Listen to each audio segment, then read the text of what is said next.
രാജ്യത്ത് മലിനീകരണം കൂടുതലുണ്ടാകുന്ന വ്യവസായങ്ങളുടെ എണ്ണത്തിൽ രണ്ടാം സ്ഥാനത്ത് നിൽക്കുന്ന സംസ്ഥാനമാണ് ഹരിയാന. എന്നാൽ ഈ വസ്തുത മറച്ചുവെക്കുകയാണ് സംസ്ഥാനം ഭരിക്കുന്ന BJP സർക്കാർ. കേന്ദ്രത്തിന്റെ വ്യാപാരം അനായാസത്തിൽ എന്ന റാങ്കിങ്ങിൽ ഉയർന്നു നിൽക്കാനായി വ്യവസായങ്ങൾക്ക് അനുകൂലമായി മലിനീകരണ നിയന്ത്രണ ബോർഡും നിയന്ത്രണങ്ങളും ദുർബലപ്പെടുത്തുകയാണ് സർക്കാർ. മലിനീകരണം നിരീക്ഷിക്കാനും നിയന്ത്രിക്കാനുമുള്ള റെഗുലേറ്ററി ബോഡിയായ ഹരിയാന സ്റ്റേറ്റ് പൊല്യൂഷൻ കൺട്രോൾ ബോർഡിനെ മലിനീകരണ സാധ്യതയുള്ള വ്യവസായങ്ങളെ ഉൾപ്പെടുത്തിക്കൊണ്ട് അത്തരം സ്ഥാപനങ്ങളെ സംരക്ഷിക്കുന്ന ഒരു ബോർഡായി സംസ്ഥാന സർക്കാർ മാറി. ഇത് തെളിയിക്കുന്ന ആഭ്യന്തര രേഖകളും നയരേഖകളും ബോർഡിൻ്റെ ഉദ്യോഗസ്ഥരുമായുള്ള അഭിമുഖങ്ങളും പുറത്തുവന്നിരിക്കുകയാണ്. ഒരു ഉന്നത ഉദ്യോഗസ്ഥൻ്റെ എതിർപ്പ് അവഗണിച്ച് സേവനാവകാശ നിയമത്തിൽ മാറ്റം വരുത്തിയതായും ആക്ഷേപമുണ്ട്.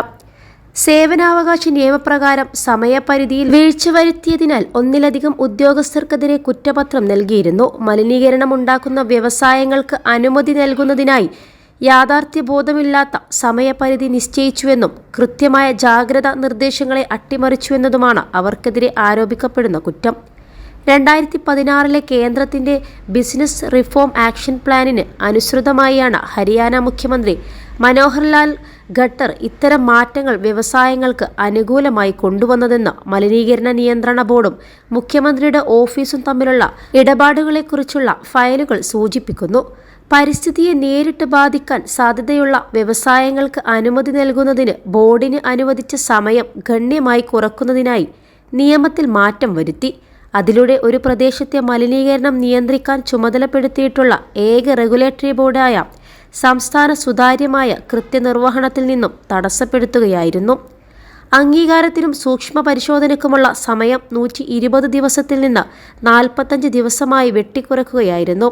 അതേ സർക്കാർ തന്നെ ഇപ്പോൾ നിശ്ചിത സമയപരിധി ലംഘിച്ചതിന് ബോർഡ് ഉദ്യോഗസ്ഥർക്കെതിരെ ആന്തരിക രേഖകളും അടിസ്ഥാനത്തിൽ ശിക്ഷാ നടപടിയിലേക്ക് നീങ്ങുകയാണ്. സംസ്ഥാന സർക്കാരുമായി ചേർന്ന് പ്രവർത്തിക്കുന്ന ബോർഡ് വേണ്ടത്ര സൂക്ഷ്മതയില്ലാതെ മലിനീകരണമുണ്ടാക്കുന്ന വ്യവസായങ്ങൾക്ക് അനുമതി നൽകുന്നതിന് ചട്ടങ്ങളിൽ മാറ്റം വരുത്തുകയും ചെയ്തിരുന്നു. കൂടാതെ ഏകദേശം 3 വർഷത്തോളം വ്യവസായങ്ങളുടെ മലിനീകരണ തോത് പരിശോധിക്കാൻ ഉദ്യോഗസ്ഥരെ അയക്കുന്നതിനു പകരം വ്യാവസായിക സ്ഥാപനങ്ങൾ മലിനീകരണം സാധ്യതകൾ സ്വമേധയാ പരിശോധിക്കാനും അവ അറിയിക്കാനുമാണ് ബോർഡ് ആവശ്യപ്പെട്ടിരുന്നത്.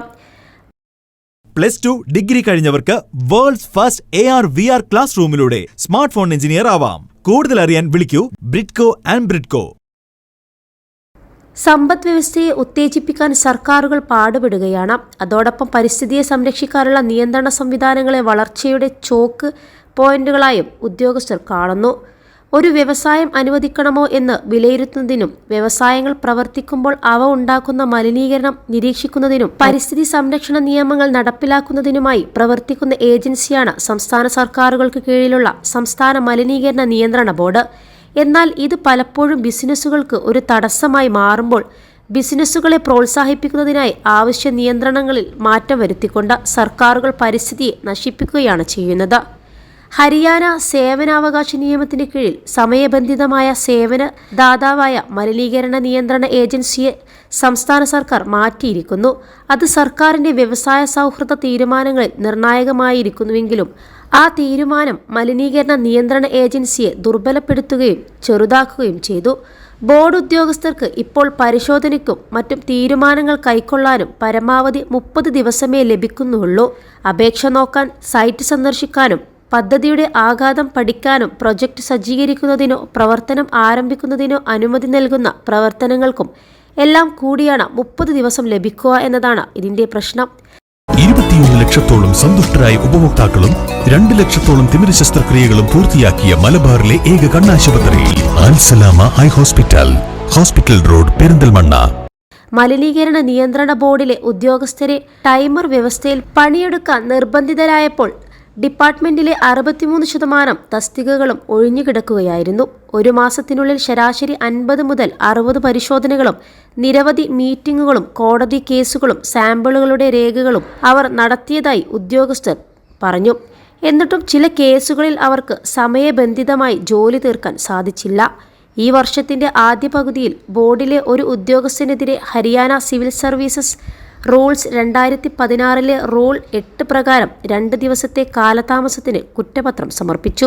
വലിയ ജോലിഭാരം കാരണം പ്രസ്തുത കേസ് തന്റെ ശ്രദ്ധയിൽപ്പെടാതെ പോയതായി ആരോപണങ്ങൾക്കുള്ള മറുപടിയിൽ ഉദ്യോഗസ്ഥർ പറഞ്ഞു. മാസത്തിൽ 60 മുതൽ 65 വരെ നിർബന്ധിത പരിശോധനകളും നിരവധി പരാതി പരിഹാര യോഗങ്ങളും നടത്തിയതിന് പുറമെ നദികൾ, അഴുക്കുചാലുകൾ, ഭൂഗർഭജലം, മലിനജല ശുദ്ധീകരണ പ്ലാന്റുകളുടെ പ്രതിമാസ സാമ്പിൾ ശേഖരണം തുടങ്ങിയ ജോലികളെല്ലാം താൻ പൂർത്തീകരിച്ചിരുന്നുവെന്നും അദ്ദേഹം വിശദീകരിച്ചു.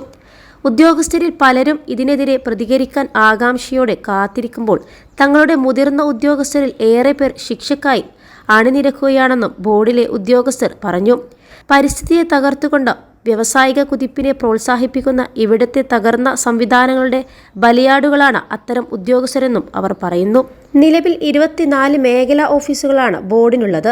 അത്തരത്തിലുള്ള എല്ലാ ഓഫീസുകളിലും ഒരു റീജിയണൽ ഓഫീസർ, 3 അസിസ്റ്റന്റ് എൻവയോൺമെന്റ് എഞ്ചിനീയർമാർ, ഒരു ശാസ്ത്രജ്ഞൻ, ഒരു ജൂനിയർ എഞ്ചിനീയർ, ഒരു സൂപ്രണ്ട്, ഒരു അസിസ്റ്റന്റ്, ഒരു ക്ലർക്ക്, മറ്റു ഫീൽഡ് അസിസ്റ്റന്റുമാർ, ഒരു പ്യൂൺ എന്നിവർ ഉണ്ടായിരിക്കണം. എന്നാൽ ഇവിടെ ഈ ഡിപ്പാർട്ട്മെന്റിൽ ആവശ്യത്തിന് ജീവനക്കാർ പോലുമില്ല.